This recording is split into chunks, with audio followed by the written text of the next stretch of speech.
So I am going to first, because even when we're training about Zoom and Google Drive and all of that, this is still a spiritual practice for us. Tech is part of our spiritual practice. It truly is. So I'm going to light our chalice with these words by Vanessa Teiting. In igniting this chalice, we cast upon it our hopes and intentions for all that is positive in our minds, in our hearts, and may this precious light shine on. Ta-da! So this will be, we've got lots of folks here to help today. I'm Reverend Sara Lewis. I am not your greatest tech expert here, but I'm like the comfortable middle ground of like, sure, we'll figure it out. So I'm happy to help you all with that level of like, yeah, we just keep pushing some buttons until something happens. It usually works for me. We also have folks who have more expertise than that. So we have Teresa is our tech coordinator extraordinaire. And we have some wonderful folks on our tech team. We have Carvin back there, our tech specialist. We've got Fritz, and we've got Ryan. And everyone has more probably comfort and knowledge, but also we'll do that same thing. We'll push buttons until it works. So the things we plan to talk about today, we're going to talk about Zoom for sure. We're going to talk about the shared Google Drives that a lot of teams are using to organize files. We're going to talk about Realm and how you go in and change your settings and so forth in your Realm account. We're going to talk about the audio-visual carts and the portable microphones and this fancy owl camera. Things that we won't really talk about today, but that also fall into our tech universe here. We have the YouTube, and we also have a Vimeo channel that OUUC has. And so folks who have videos that they want to post, talk to a staff member about how to do that and which channel is more appropriate for your video content.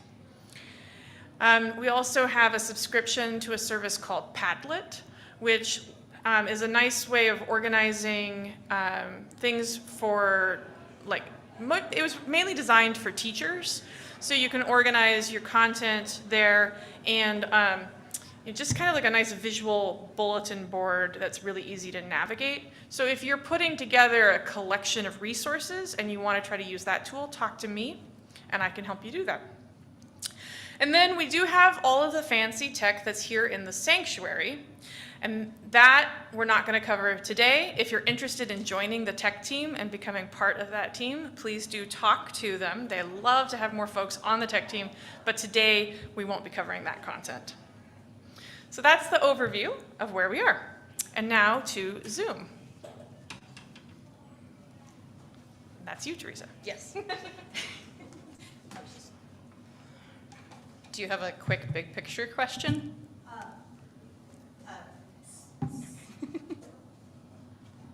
Specific to Oh, it's not on. We need the handheld mic, whichever one this is.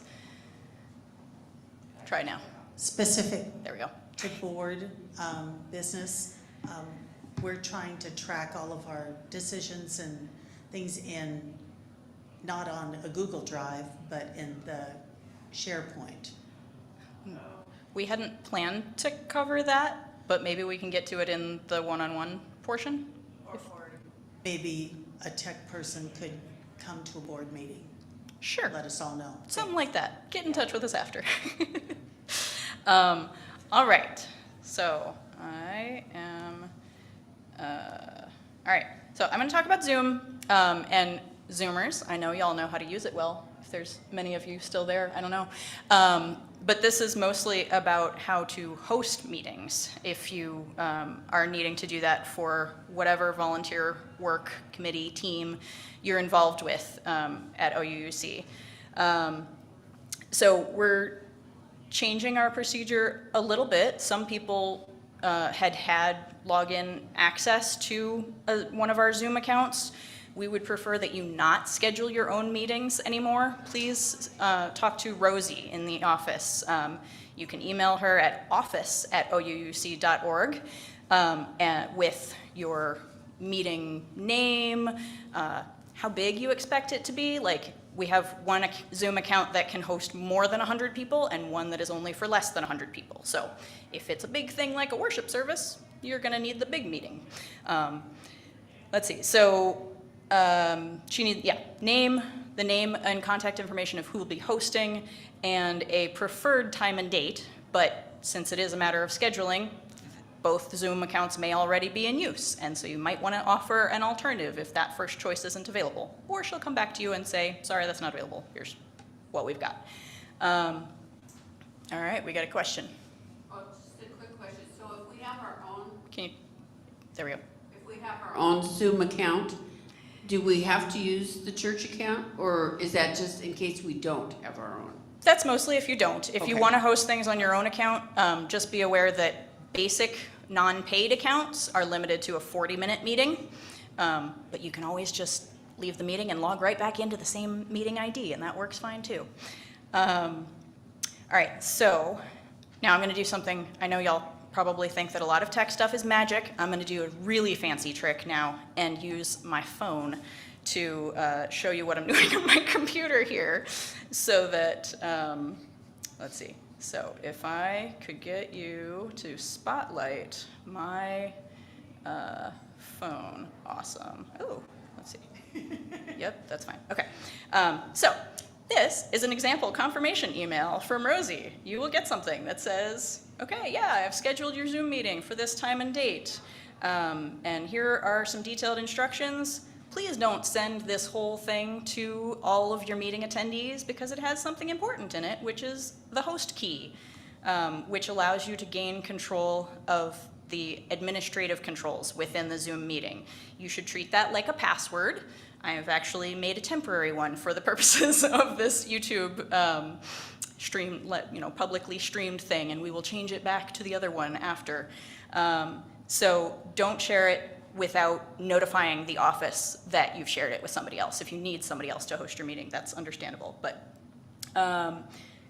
But you should copy and paste the part down here below. Oh, it doesn't actually say meeting invitation in this one. I edited her template and apparently didn't do it right. But so at the bottom, it'll have this actual invitation that you can copy and paste into a separate email to send out to all of your attendees.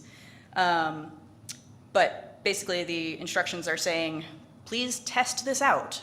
Not right, 5 minutes before you're gonna start your meeting. Test it out, when you get it, as soon as you get a chance. There's a chance that you will try to click on this and it will say, sorry, the host already has another meeting in progress. Don't try to interrupt the meeting. Just cancel and come back to it at another time. There aren't meetings constantly, so you'll find a time when you're able to get in. So, right, you're gonna go click on the meeting link, which of course isn't gonna work from Word because why would it work? Let's see, what if I right click? All right, oh wait, no, I saw open hyperlink, there it is. See, this is the click around until it works. All tech people do this, no matter how thoroughly trained.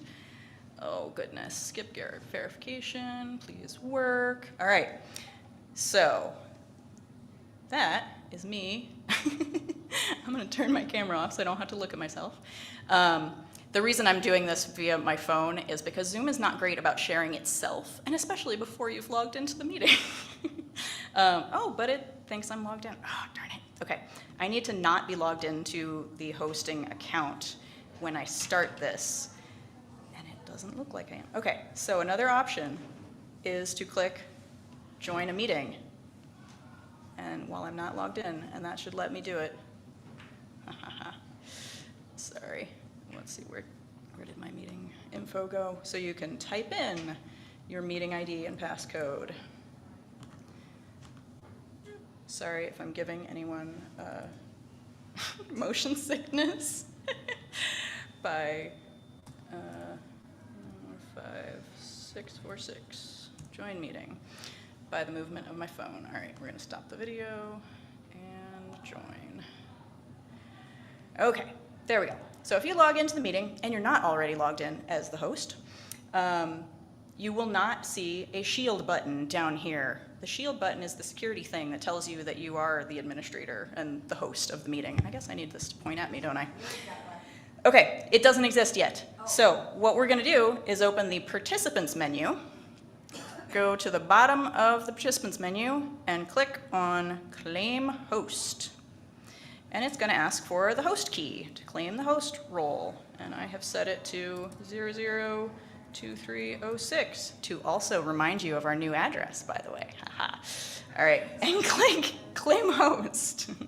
Now you see I have this security shield and it says host up here next to my name.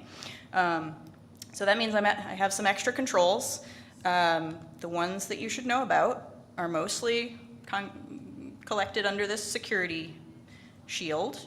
You can enable the waiting room if you don't want other people to be able to come in while you get everything set up. And there are all these permissions that are currently set to allow all participants to be able to do these things. If it's a small meeting and people are going to be sharing screen and whatever, these are great collaboration tools, and you probably want people to be able to unmute themselves and turn on their video and things like that.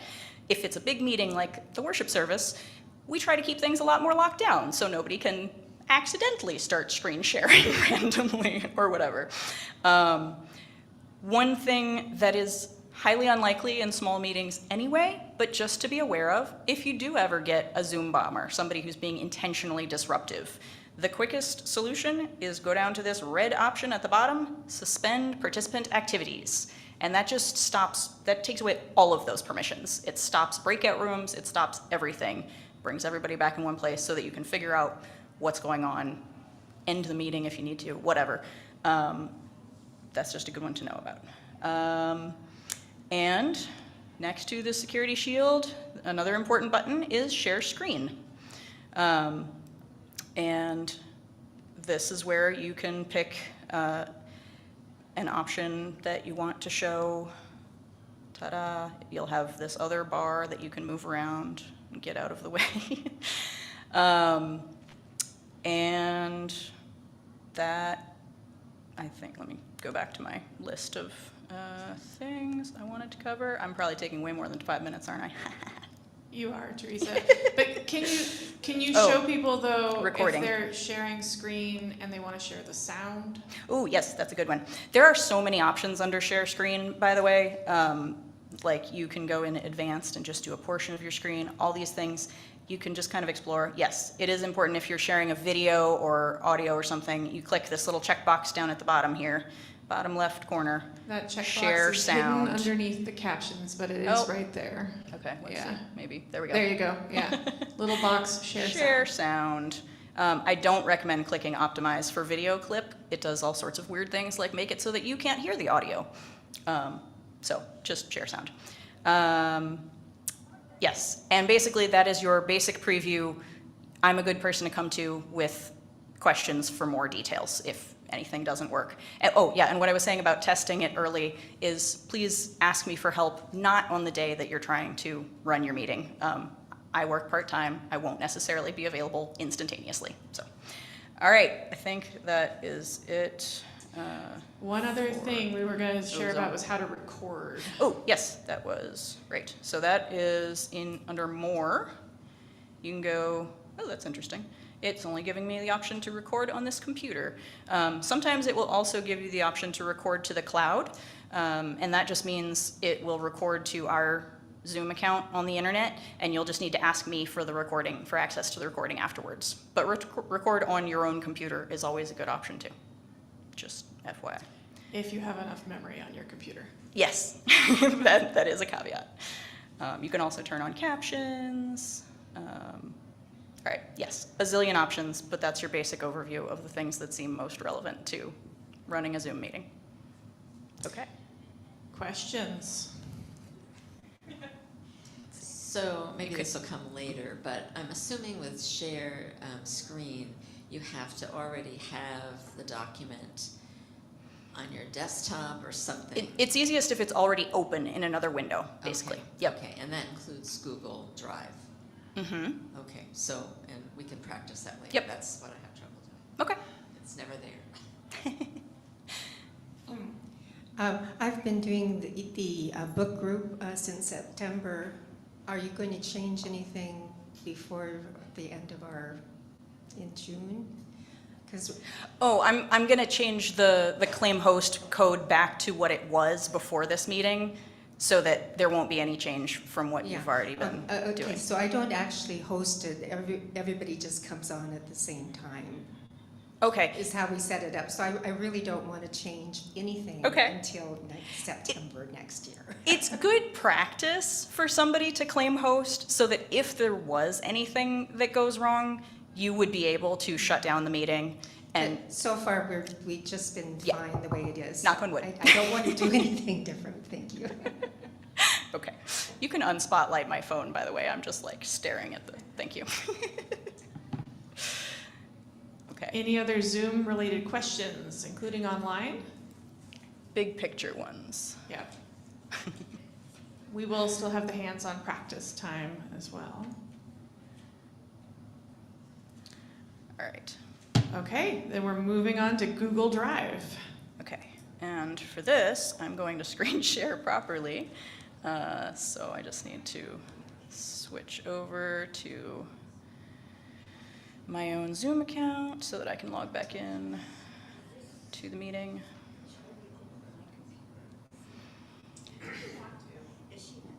So the question that was asked is, should we be opening our own computers and trying while we watch? You certainly can, or you can just watch right now and then when we get to the hands-on, if you want.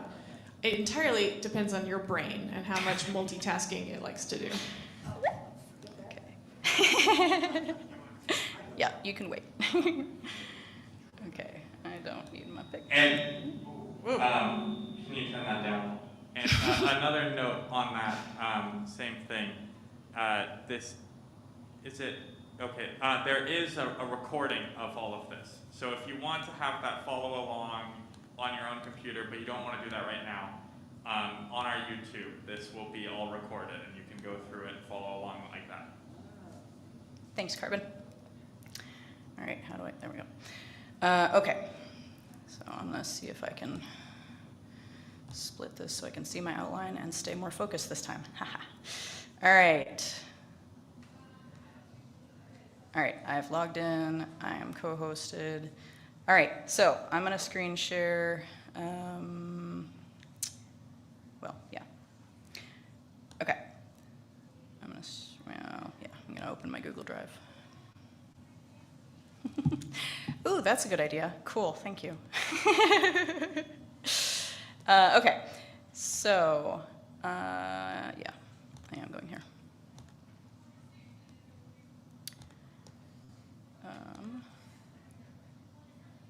No, that's still, whatever.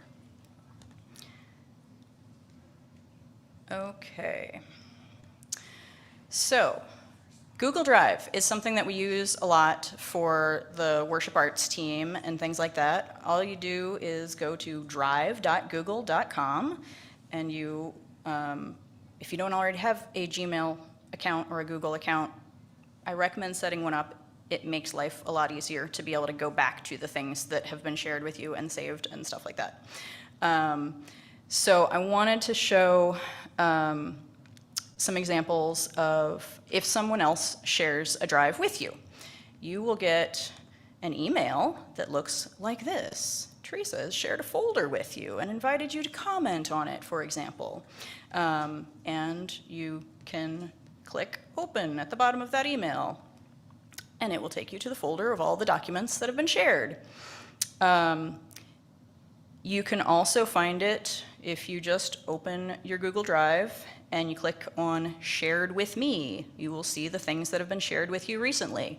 However, emails and Shared with Me just tend to drift down over time as other things are shared with you. So I highly recommend starring an important folder that you're going to want to come back to. So you can, actually, if you saw it in the email, you could just click the star right there.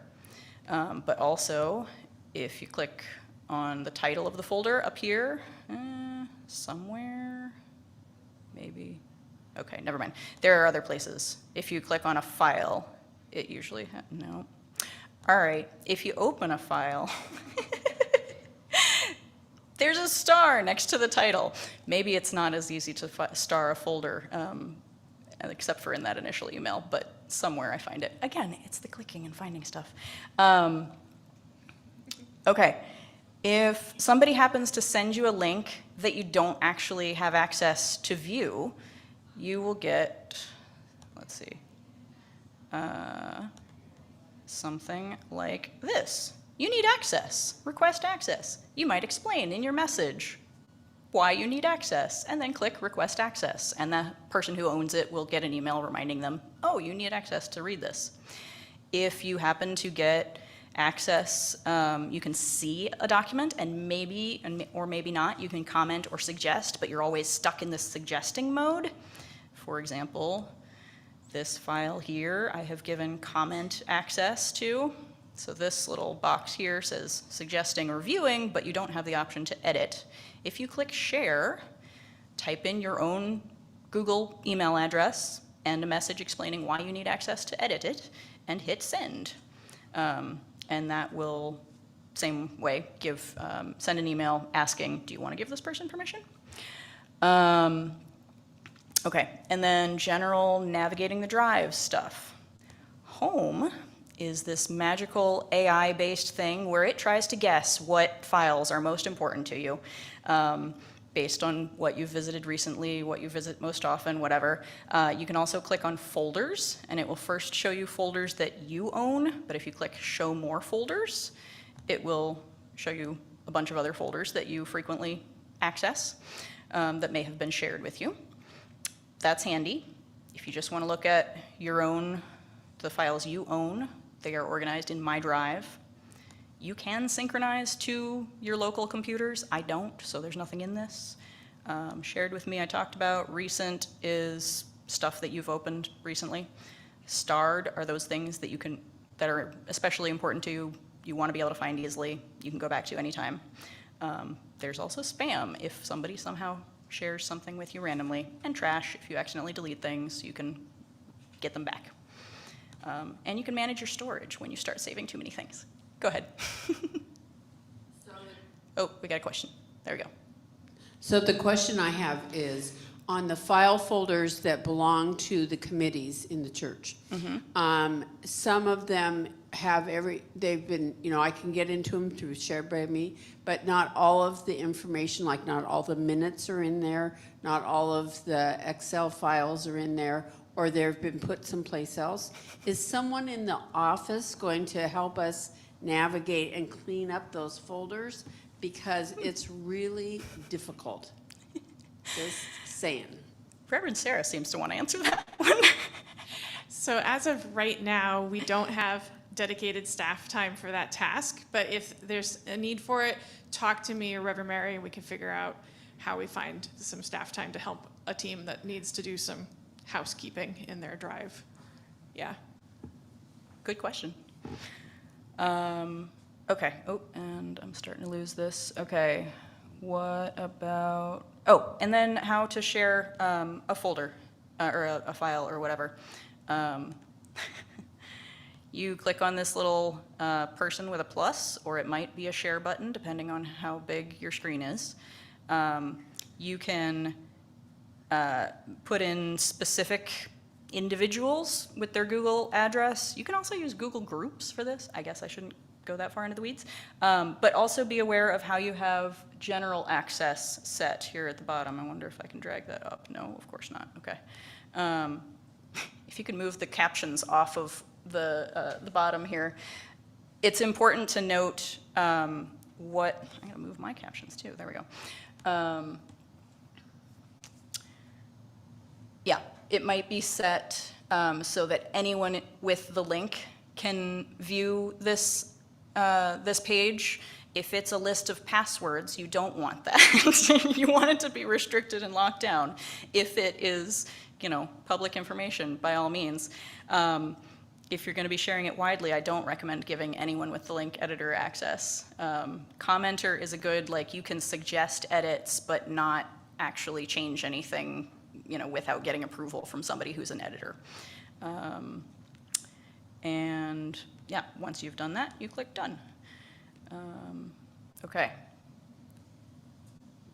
Is that, oh, one point is if you share with an email address that is not a Google address, it will basically give a link that gives that same permission to anyone with this link.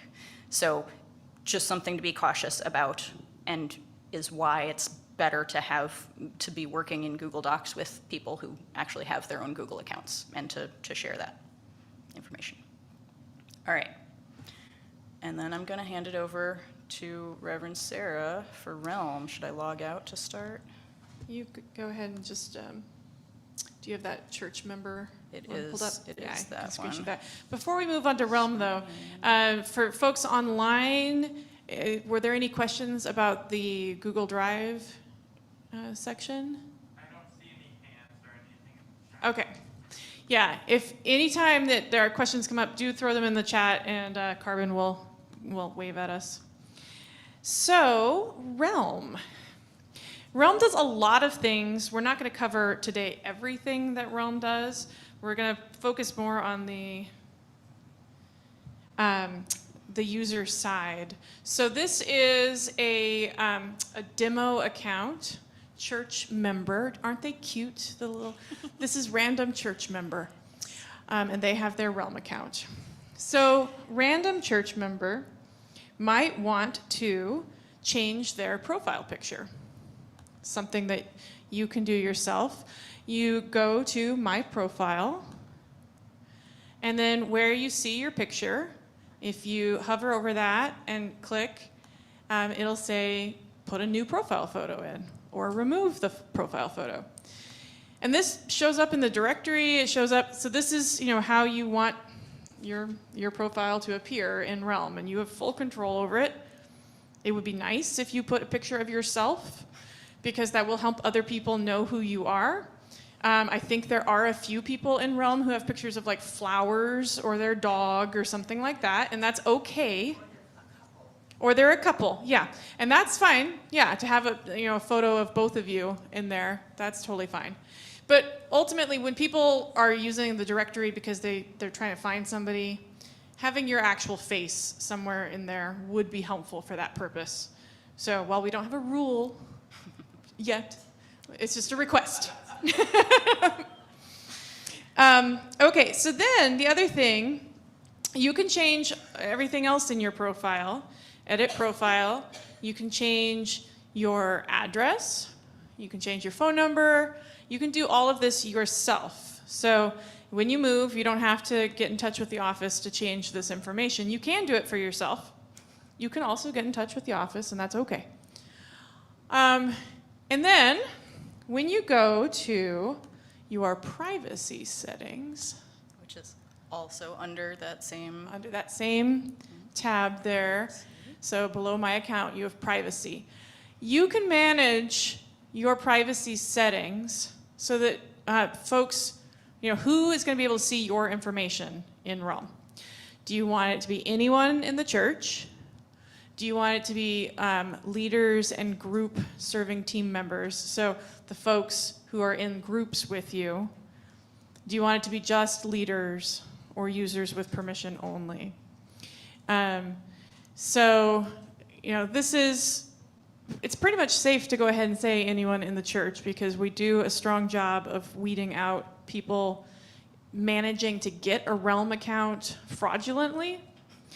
That is a thing that people out there do. They do try to get access to church directories. So just as an awareness, a little cybersecurity awareness, we try really hard to make sure that we don't set up a new Realm account for somebody that we don't know.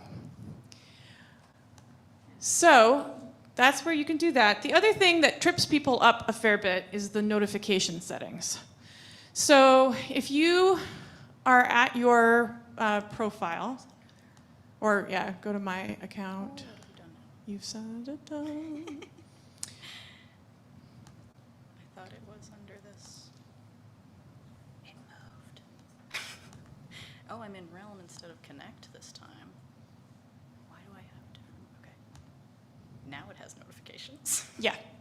So if you're in, this is one thing to pay attention to, is that you can end up toggling between Realm and Connect, and you might want to be in Connect. Yeah. That was probably because you were logged in from Weird. your, Okay. yeah. So notifications, right there. You now will get this page that says where you receive notifications. You can edit your email. That's where most of us get our notifications. There is also the phone app for Realm, and so some folks who have that on their phone, they may get the push notifications on their phone, and you need to edit that actually on your phone, what you want those push notifications to be. Which we won't be able to show you right now because we don't have a phone connected. But here you can edit what your email address is, and then for each group that you're in, you can go down and click whether you want to get an email for everything that is posted in that group or not. If you are in a group and people are saying, I keep sending you the agenda for the meeting, and you say, no, I never get it, this is something to check. Check and see if you have your notifications turned on, because groups do use their Realm group to communicate with each other, and if you're not getting those emails, this is something to see if you've checked that you want to get an email. You can get it for just new posts, and if you click that, that means if anybody posts a reply to the post, you're not going to get a notification. But if you want to see the whole conversation and you don't want to miss anything, just go ahead and click everything. If you're like, this is your committee that you're on and you don't want to miss anything that happens in this committee, say that you want notifications for everything. If it's a group that you're really not interested in actually being part of and you want to ignore them, silence those notifications. Or leave the group. Or leave the group. That would probably be healthier, yes. So then when you are in a group, so would you go to the groups? So if you go to groups, you'll see all the groups that you are in. Our random church member here is in the Faith in Action Alert List group. So say they want to communicate with their group. They can go to that little pencil and paper button, and they can write a message, post it, it'll get posted to the whole group. If you are part of a team, if you're part of a committee, you might want to say allow comments. If you are posting and you don't want to allow people to comment on your post, you can turn that off, but that does take away some of the usefulness of it as a conversational tool. And then if you are, I don't think we set up, we didn't set this account up to be a leader in any group, so we can't show that they're not a leader. Our random church member. Don't think so. No. All right, if you are a leader and you're trying to manage a group, that is a different, you can change who are the participants and remove participants from your groups if you are set as the leader of a group. And that would just be that when you click on participants for your group, next to all those people's names, you would see some options about removing them from the group, marking them as inactive. But that's only available if you are marked as the leader for that group. That was what we were going to show for Realm. And just, you can mention the directory. I'm not going to click on it though. Yeah, the directory. That's your access to everybody's information who's in the directory. Oh, no, I'm sorry. There were a couple other things on our outline. Events. If you click events, you will see all the upcoming events that are open for registration. So this is just another way to find like class registrations and things like that. You can register for events this way on the events tab. And if you are in a group that's using Realm to organize your volunteering, it would be under that serving hand there, and you would see the upcoming serving opportunities. And you could click on one. Right now, if you try to sign up to help on a Thursday community dinner this way, it'll say that you need to be given permission to join the group. But you fill this out, express your interest. I get that notification and I say, yay, you had an interest in helping, and give you permission. So, all right, questions about Realm? So I have wanted to help in the past, and I just thought, I guess I can't just show up. You just Is do this not mic want on? people to show up. Okay. You don't want people to show up. Okay, so the question was, is that specifically about the Thursday dinner, Sue? Yeah, that's Oh, yeah. Show up. I'm fine with people showing up for the Thursday dinner. Some volunteer signups, like, they don't want too many people. The risk, of course, when you don't let people know ahead of time that you're coming, is they don't know if they have help or not. They maybe recruit a bunch more help, and then there's too much help. So letting people know ahead of time whether to expect you is much appreciated. more help with that once we go individual. Yeah, we can do some hands-on practice with that. Any other questions about Realm? Nothing online. Okay, here's one from Arlene.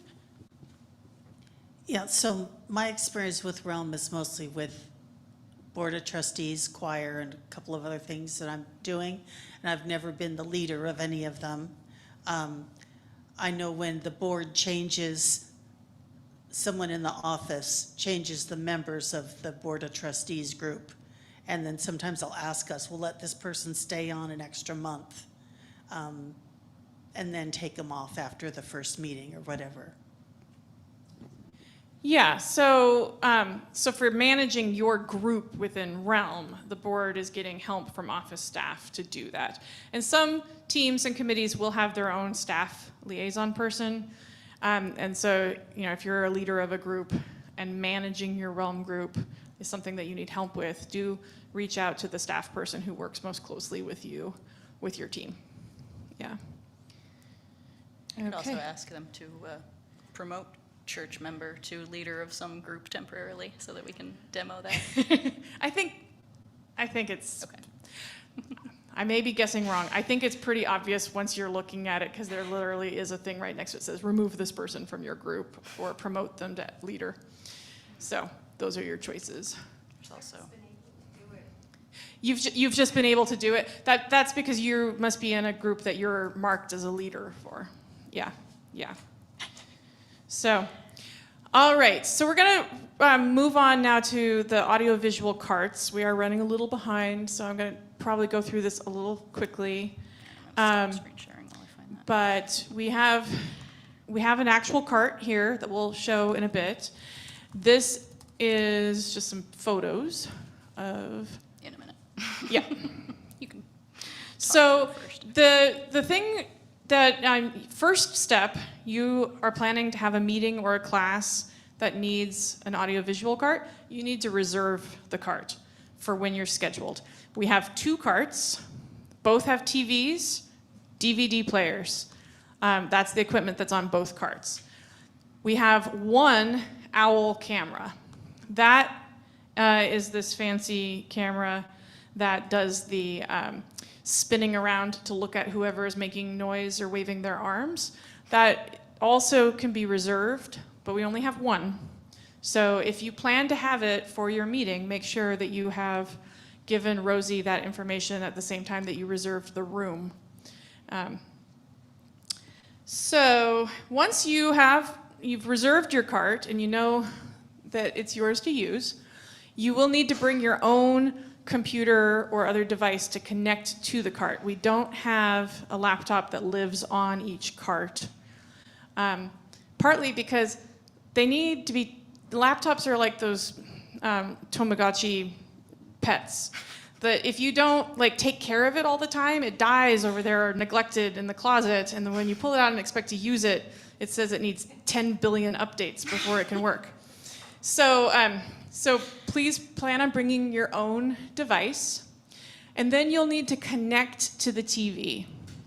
So this is where you need to know your device and what ports it has on it. More and more, newer laptops, they're just taking out all the ports. They're leaving you with very few ways to plug into your laptop.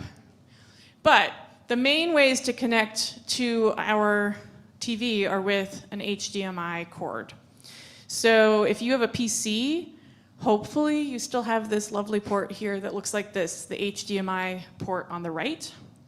And if you have a Mac, hopefully you have the Mac HDMI, which looks like the one on the left.